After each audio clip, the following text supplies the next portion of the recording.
Hello, welcome again to the Scale Builders Guild. Today I wanted to go through something that I think is super important to our hobby, and that's scratch building.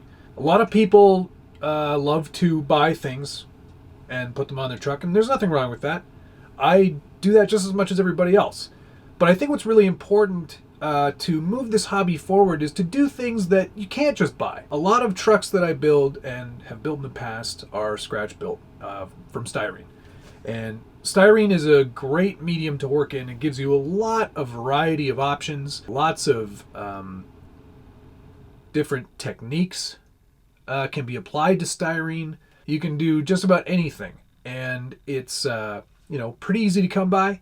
It's not super expensive, and it's gonna at the end of the day give you a truck that no one else has, and that to me is really the biggest draw to tiny trucks and scale building and all of the things that we love to do, is really being able to have something that's truly yours and truly original. And I wanted to kind of go through some of the steps of how to scratch build with styrene. Some of you may have seen this presentation done at the Ultimate Scale Truck Expo, which happened just this happened just this March in Florida. There were a lot of people there that I have a lot of respect for in this hobby.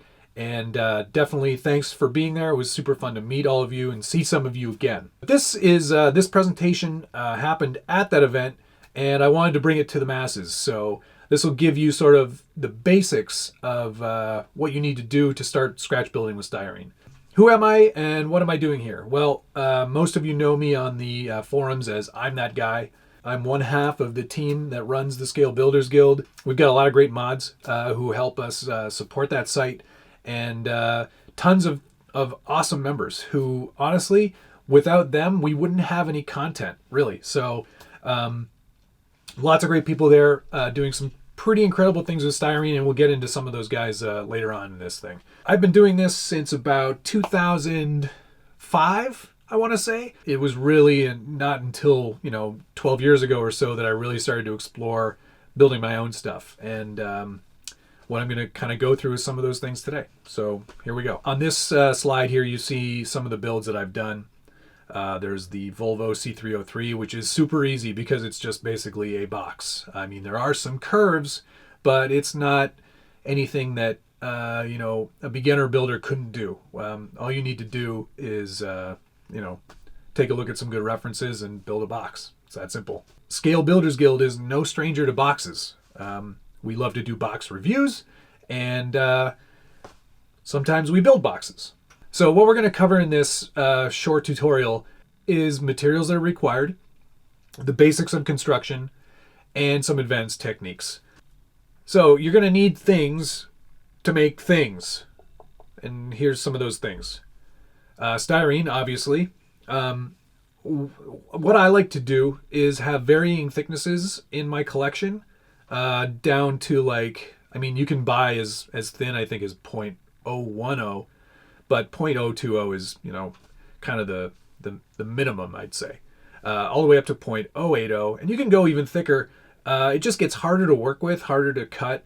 I just like to make it easy on myself, so I don't really go much thicker than that. So you can buy rods, tubes, squares, sheets, from places like Plastruct or Evergreen are sort of like the two main suppliers. You can buy all this stuff online. I suggest going to a store that has a display, only because you want to be able to, look at it in person and decide what sizes and what shapes and what things you're going to need for your specific project. So it's just easier to do it that way. Alternatively, and what I like to do, is just buy big sheets in bulk. If you have a industrial plastics supplier near you, you can go into a facility like that and buy a 4-foot by 8-foot sheet for the same price that you'd be paying for a little 9 by 12 inch sheet. So honestly, if you can save a little bit of money that way and not have to buy styrene every couple of days, it's going to be huge for you. And I mean, honestly, I go through so much styrene that buying it in bulk is the only way to go. So you'll need a sharp blade, preferably an X-Acto knife.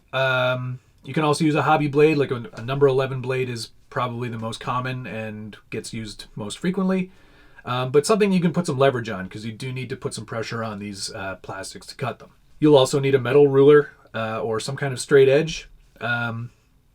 It's easier to work with a metal ruler because you are cutting things, and you'll cut through a plastic ruler just as easily as you will a piece of styrene. Stencils work really well, actually, for getting you some of those curves. Anything that is a complex shape, it's just best to have something pre-existing that you can kind of follow as a pattern. Pencil's always kind of good to have. I prefer to use an actual pencil as opposed to like a pen or a marker. I just find that pencil doesn't react to the styrene glue that you use, and it won't run all over and make a big mess. So trying to keep things neat and tidy. You will definitely need clamps. I've got a bunch of different clamps. I found some that have plastic edges that don't react with the styrene glue. So, use those to your heart's content. It's definitely easier than holding on to whatever you've glued together for an hour, because you really need some time to let those things bond. So clamps are great, keeps nice even pressure on things, and definitely makes a better looking product in the end. Try to find a right angle or like a square, just so you're always getting the right angles. Oh my gosh. It's a good way to keep things square and also get those 90 degrees that you really need to make good looking boxes. Styrene glue comes in a lot of different brand names and a lot of different flavors. Don't drink it. But they're basically all the same stuff. And I actually use Micro Mark's same stuff. That's what it's called, same stuff.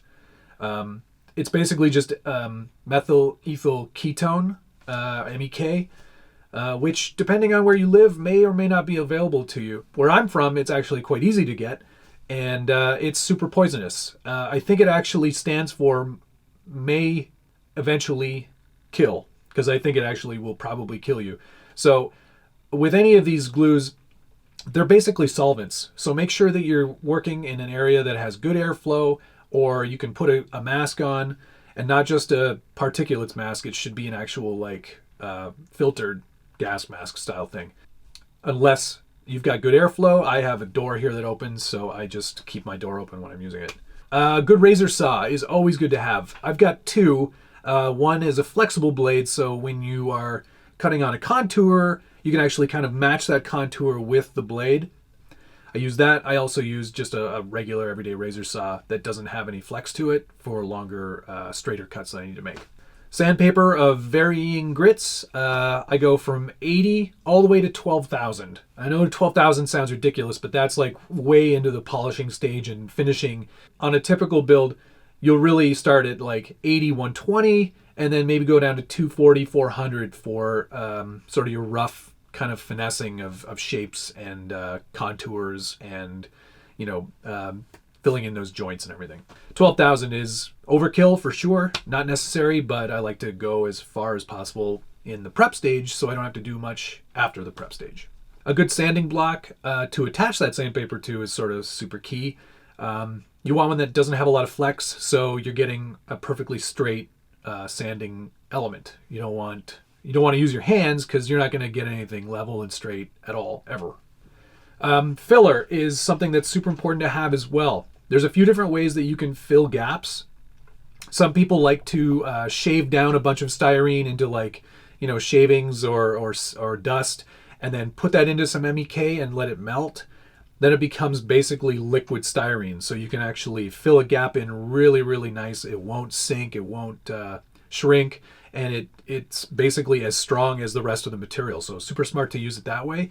You can also use something like this Tamiya epoxy putty. It's a 2-part epoxy, and you rub it together and then fill that gap in, give it a day to dry, and you basically have a nice smooth surface to work with that is super easy, takes to sanding very nicely, and gives you some really great results. 3M, Bondo, glazing putty, whatever the brand name is, as long as it's like a glazing and spot putty. I wouldn't call it a filler.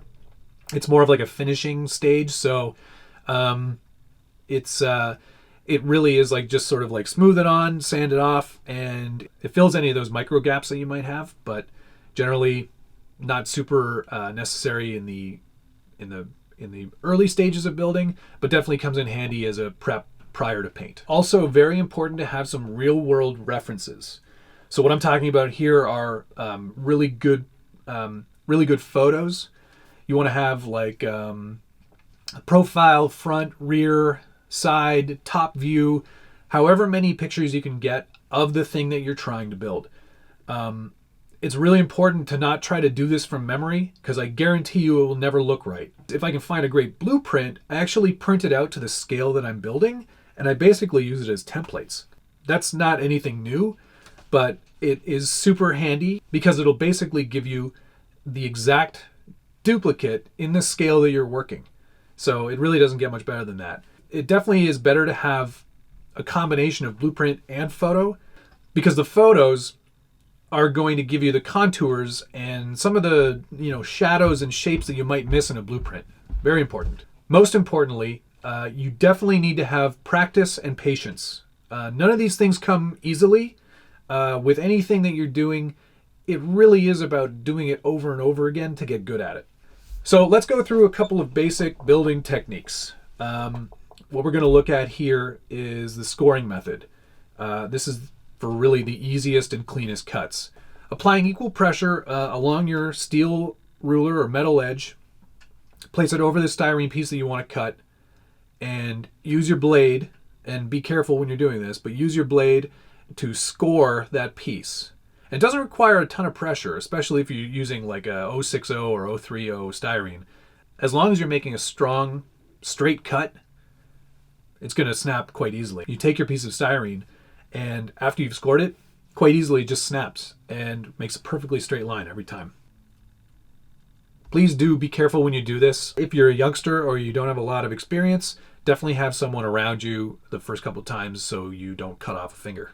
And I can't be held responsible if you do. Now that you've scored and cut that piece of styrene, let's say you want to glue them back together. What the styrene solvent glue actually does is it bonds those two pieces back together using something called capillary action. And what it's actually doing is when you have those two pieces squared up against each other, you can essentially just put a bead of glue or bead of styrene solvent between those two pieces, and the joint will actually pull that solvent into the joint. And it creates a really super strong bond. And that's basically it. It's that simple. A lot of people wonder how you get that depth in say like a side panel for a truck. It's not about building it up with like one giant piece of styrene. It's usually layering pieces. I like to do 060 and do like 4 or 5 layers on a bigger truck to get that contour built in. So all you're doing really is layering and then you're sanding it back down. It's a super easy technique, especially when you've got a pattern to follow, because you can basically take like the whole side of one truck, the whole profile, do 4 or 5 pieces that are all the same, sandwich them together, styrene glue in between each layer, clamp it down, leave it overnight, come back the next day and start contouring in with sanding. It's really that simple.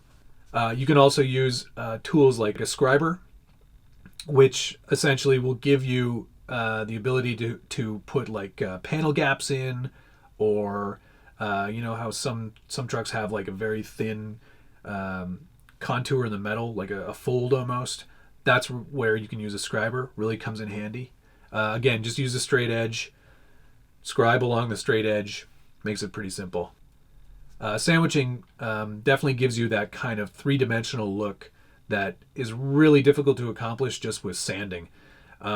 Experts can do that, but those of us who aren't quite experts, there's definitely a benefit to using the sandwich method.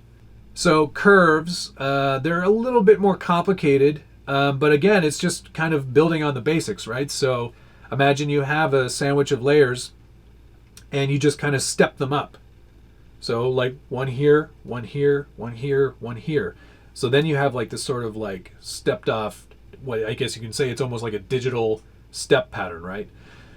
All you're doing is you're going to fill those gaps, or if you've done it right with enough thick styrene, you can actually just sand that contour straight into it. So it becomes from digital to analog. You can see the steps in the actual styrene, and then you can see how I've just sanded it out and becomes nice and smooth. So then an even more advanced technique, and there's a gentleman on the Scale Builders Guild forums by the name of Fourth Protocol that does this technique so well. It's called the skeleton technique, and you're basically doing exactly that. It's like boat building. You build up the skeleton of the inside of the contours that you want, and then you layer very thin sheets of styrene over all of those things. Then, once you've got that sort of basic look, you can go back into the original skeleton and shave all that away. So then it becomes a nice, very rigid boat structure, essentially, that has a nice smooth outer layer that can be sanded and filled, and it looks so good. It's definitely a more advanced technique, and you really have to kind of have a grasp of how to work in 3 dimensions. It's not something I would recommend for your first build, but definitely experiment with it. I think that if you have a curve in the vehicle or the truck that you're trying to build that kind of demands this sort of thing, like, I mean, what he's doing is like this crazy old Ford pickup that has all those rounded edges and round fenders and everything, and it kind of demands that you build it this way. You can try to use heat to bend styrene. I never really have had great results with that, so I mean, give it a shot for sure. It requires a heat gun, gloves, and way more patience than I've got. But you can give it a shot. I mean, it's not impossible, but certainly something that I would consider an advanced technique. For good contours on a profile that don't require a ton of styrene, like say you want to do like a body for like a comp truck and you don't want to put a ton of weight up top, this is a great way to do it, and certainly can lead to some very cool results. So that's basically it. I know it sounds like I didn't really cover very much, but just using those basic techniques is essentially all I've used to build all the trucks I've ever built. I invite you to check out the forum to see how other people are using these techniques and even more advanced techniques to really make some truly cool trucks. It's humbling to see what's possible. There's no stoppage in learning, especially with a hobby like this. And the more that we can promote this and the more that we can put it out there, I think the better and more builds we're going to see. So definitely check out the forums. The off-road build section is where most of the styrene stuff is happening. And I really appreciate you watching. Thanks very much.